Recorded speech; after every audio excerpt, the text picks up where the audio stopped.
های مصطفی جان، یه ویدیویی برات تهیه کردم از این ماشینه. گفتم شاید فرصت نکنی بیا اینجا، گفتم بهت نشون بدم. این کرایسلر 300 اس سپورت ادیشن، الوی ویل داره، لاستیکاش هم که میبینی لاستیکای بیف گودریچه. سقفش اگه توجه کنی پانورامیک سانروفه. ماشین لامصب ماشین خوشگلیه، میگم تر و تمیز. و بعدم انجینش هم V8 نیست، V6. گس مایلجش خیلی بد نیست. LED لایت داره جلوش. اینا وقتی دی تایم رانینگ رایتش LED اونجا و های دنسیتی هل لایتس هم داره. دراش همه اتوماته و پوش استارت کی داره دیگه. نزدیک به ماشین که میشی در رو بتونی پول کنی، پوش استارت کی داره.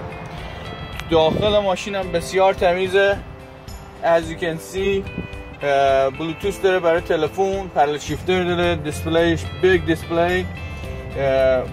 این شیفترش هم اینجاست و خلاصه بک سیتت هم که همونجور میبینی تر و تمیز و مرتب.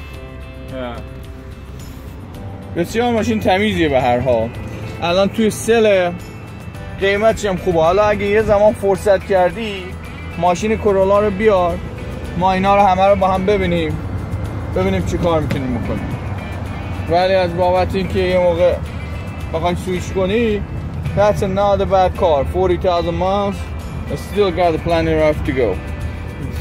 فور چرخش، هر چهار چرخش دیسک بریکه و as you see ماشین ها لاستیکای چرخش توانیه و لاستیکاش هم که لاستیکای کار تمیز مرتب. لاستیکاش هم فکر کنم نوعه آموز، چون لاستیکاش 40,000 تاش از لاستیک فکتوری نیست.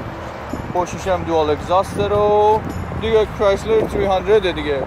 این اسپورت ادیشن ها چراغای عقبش همونجوری که میبینی چیز داره، LED لایت داره، مقدار اسپورتی لوک کرده.